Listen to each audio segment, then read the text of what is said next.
अन्य समाचारों राज्य में गर्मी साथ प्री मोन्सून वरसादनी अंबालाल पटेले आगाही व्यक्त करी है। 20 થી 22 एप्रिल दरमियान हवामान में पलटो थवानी आगाही व्यक्त करवामां आवी छे।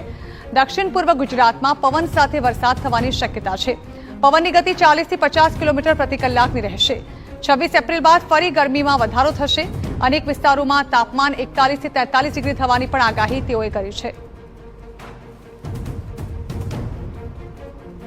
उत्तर और मध्य गुजरात हवामान में पण पलटो આવી શકવાની શક્યતા રહેશે। સૌરાષ્ટ્રના ભિન્ન ભિન્ન ભાગમાં પણ હવામાનમાં પલટો આવશે।